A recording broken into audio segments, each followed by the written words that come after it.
नमस्कार दोस्तों, आप सभी का एक बार फिर से स्वागत करता हूं आपके अपने YouTube चैनल पीसी बेनीवाल में। दोस्तों, जैसा कि आप थंबनेल देख के समझ ही चुके हैं कि हम एक ऐसे बड़े विषय की ओर आपका ध्यान केंद्रित करना चाहते हैं जो इस समय सभी को ध्यान में होना चाहिए था, परंतु कहीं ना कहीं इन परीक्षा तिथि के चलते उस केंद्र बिंदु से ध्यान हट चुका है। अब चाहे जो साथी रीट 26 सितंबर को करवाने के समर्थन में हो, चाहे जो साथी रीट भर्ती परीक्षा को आगे ले जाने के समर्थन में हो, ये वीडियो सभी के लिए महत्वपूर्ण है, क्योंकि मैं यहाँ पर किसी परीक्षा तिथि का समर्थन या विरोध करने नहीं आया, मैं मुद्दे की बात करने आया हूँ। क्योंकि जैसा कि आप लोग जानते हैं, जब तक मुझे किसी भी विषय के बारे में सही और पुख्ता खबर नहीं होती, मैं आपके सामने नहीं रखता। तो चलिए, मैं सबसे पहले अपनी बात रखता हूँ, फिर अपनी ओर से कुछ सुझाव रखना चाहूँगा।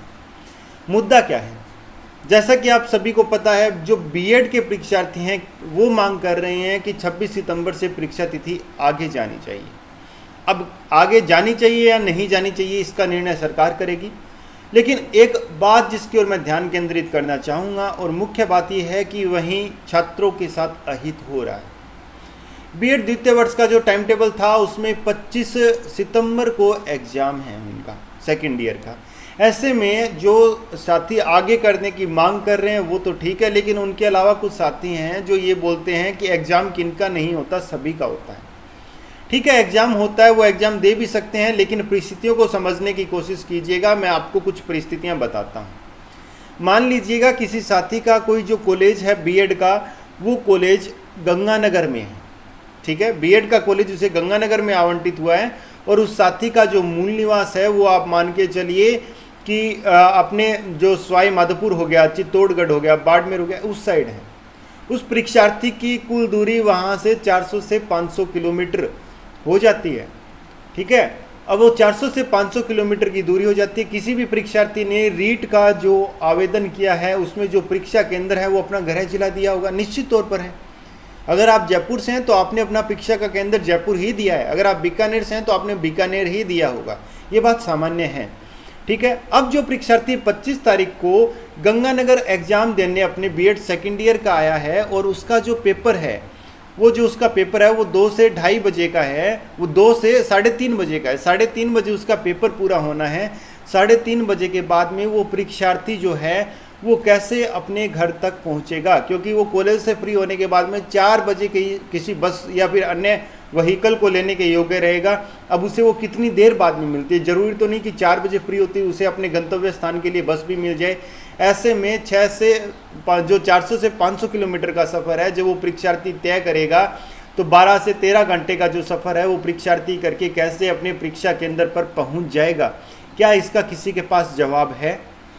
अब इसके जो प्रत्युत्तर में कुछ साथी मुझे कमेंट बॉक्स में भी लिखेंगे कि इसमें कौन सी बड़ी बात है, सरकार इन्हें आगे कर देगी, सरकार इन्हें आगे कर देगी। तो क्या सरकार को टाइम टेबल जारी करने से पहले ये पता नहीं था? क्या यूनिवर्सिटी को टाइम टेबल जारी करने से पहले ये पता नहीं था कि 26 सितंबर को रीट भर्ती परीक्षा है? और अगर पता नहीं था तो ये सरकार की संवेदनशीलता संवेदनहीनता में कैसे बदल गई? क्या इसका जवाब आप लोगों के पास है? समझने का प्रयास कीजिएगा। ये पूर्व नियोजित कार्यक्रमों को तोड़ने का और बनाने का काम सरकार करती है, मात्र और मात्र वोटों की राजनीति के चलते बरगलाने का काम है। जब सरकार को यही नहीं पता कि बीएड की परीक्षाएं किस परिस्थितियों में आयोजित की जाती है, तो रीट की परीक्षा के लिए उनसे आवेदन किस लिए लिए? अब अगर कोई छात्र रीट की परीक्षा देने के लिए अगर बीएड का वो एक पेपर नहीं देता है, तो फिर फायदा क्या हुआ? अगर रीट में उसका सिलेक्शन भी हो जाता है तो भी सरकार की गारंटी कहां पर गई? जो दावे कर रहे थे उस शिक्षा मंत्री भंवर सिंह जी भाटी और गोविंद सिंह जी डोटासरा जी की, हम किसी भी शर्त पर जो द्वितीय वर्ष अंतिम वर्ष के परीक्षार्थी हैं बीएसटीसी बीएड के, उन्हें बाहर नहीं होने देंगे। ऐसा ही भर्ती पोस्टपोन करो मांग करते जा रहे हैं। ऐसा ही भर्ती पोस्टपोन होने वाली है वो तो ठीक है, लेकिन ऐसा ही भर्ती पोस्टपोन होने के चक्कर में जो बीएसटीसी के छात्र थे उनके पेपर भी आगे खिसका दिए गए। अब वो किसी भी तरीके के नहीं रहे, ना तो सरकार ऐसा ही परीक्षा करवाती हुई नजर आ रही है, और उसी चक्कर में बीएसटीसी के भी एग्जाम आगे करके छोड़ दिए, रीट के पास में लाके छोड़ दिए। तो चारों तरफ से जो सेकेंड ईयर के परीक्षार्थी थे, चाहे बीएसटीसी थे चाहे बीएड थे, उनको फंसा के छोड़ दिया। क्या उनकी गलती थी कि उन्होंने रीट में आवेदन कर दिया? और सरकार को जब इतनी चिंता थी तो उनसे आवेदन क्यों लिया? कम से कम उन्हें उम्मीदें तो नहीं होती, वो अपनी रीट पर ध्यान करने लायक तो रहते। अभी आवाज़ है, इसको प्रमुखता से उठाने की आवश्यकता है। अब मैं नहीं जानता इसका सोल्यूशन किस प्रकार से सरकार करे। मैं ये नहीं कहता इसका समाधान करने के लिए सरकार केवल रीट को ही आगे करे। ऑप्शन तो बहुत थे। ऑप्शन थे कि रीट का टाइम, जो बीएड का टाइम टेबल है वो पहले क्यों जारी किया, बाद में कर सकते थे। ऑप्शन था कि 27 सितंबर को पेपर ही क्यों रखा जाए, लेकिन ऐसा किया गया। क्यों किया गया, इसको समझने की आपको आवश्यकता है। जब ये टाइम टेबल चेंज हो जाए उसके बाद में आप लोग ये लिखते हैं कि अब मुद्दा नहीं रहा, तो भी उचित लगता है।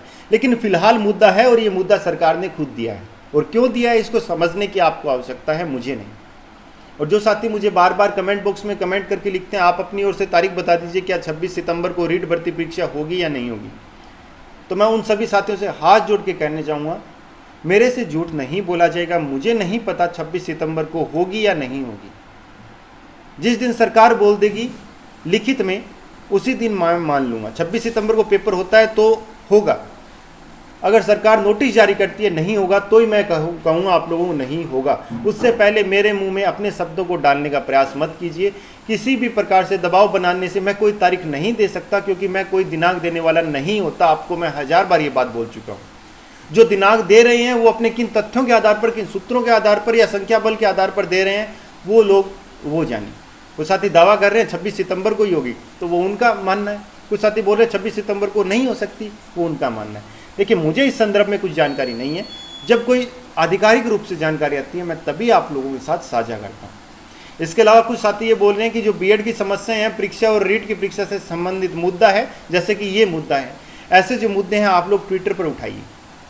मैं ट्विटर पर बहुत कम सक्रिय हूँ, इसका आप लोग अंदाज़ा लगा सकते हैं, क्योंकि मैंने जितनी भी अभी तक वीडियो अपलोड की आप लोगों के लिए, मैंने किसी वीडियो में आपको ये नहीं बोला कि मुझे आप लोग ट्विटर पर फॉलो कर लीजिए, क्योंकि मैं ट्विटर पर बहुत कम सक्रिय हूँ। वहाँ पर मेरे वो फॉलोइंग नहीं है, वो फॉलोवर नहीं है कि मैं आप लोगों को लीड कर सकूँ। तो अपना उचित लीडर चुननी है उसके लिए, जो आपको लीड कर सके, क्योंकि मेरे पास वो संख्या बल नहीं है कि मैं आप लोगों को लीड करूँ। काफ़ी साथी इंस्टाग्राम पर भी कमेंट करते हैं मुझे, उसके बाद में नाराज़ होते हैं कि सर ने तो हमें जवाब नहीं दिया। तो आप मैसेज करने वाले एक हैं, लेकिन मेरे पास मैसेज कितने आते हैं और मैं कितनों को जवाब दूं, इस बात को आप लोगों को भी समझने की आवश्यकता है। इसीलिए मैंने कभी नहीं बोला कि आप मुझे इंस्टाग्राम पर फॉलो कर लीजिए, क्योंकि मैं कितने लोगों के जवाब दूँ, और किसी एक को जवाब नहीं देता वो नाराज़ हो जाते हैं। तो ऐसे में मैं कितने लोगों को खुश रखूँ। केवल और केवल आपको एक टेलीग्राम चैनल के लिए मैं बोलता हूँ कि टेलीग्राम चैनल ज्वाइन कर दीजिए। जिन साथियों ने ज्वाइन कर रखा है उन्हें अच्छी तरीके से पता है, वहाँ पर एक भी फिजूल की कोई भी बात नहीं आती, वहाँ पर किसी भी प्रकार का प्रमोशन नहीं होता। और तो और मैं अपनी भी वीडियो का लिंक वहाँ पर पोस्ट नहीं करता जहाँ तक मैं ज़रूरी नहीं समझता हूँ। केवल और केवल शिक्षा विभाग से जुड़ी ही सूचनाएं वहाँ पर मैं प्रेषित करता हूँ।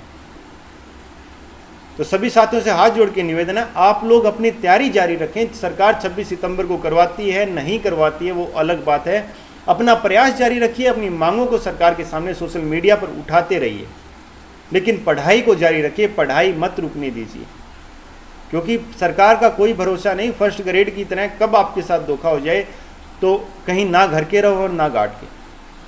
तो जो तैयारी है उसके लिए जारी रखो आप लोग। बस एक ही बात जो मैं हमेशा आपको बोलता आया हूँ, जो हमेशा सूत्र देता आया हूँ, जीतेगा वहीं जो रुकेगा नहीं। याद रखिए, जीतेगा वहीं जो रुकेगा नहीं। तो धन्यवाद साथियों, मिलता हूँ फिर एक और इसी प्रकार सही और सटीक जानकारी के साथ एक नई वीडियो में। जय हिंद, जय भारत, वंदे मातरम।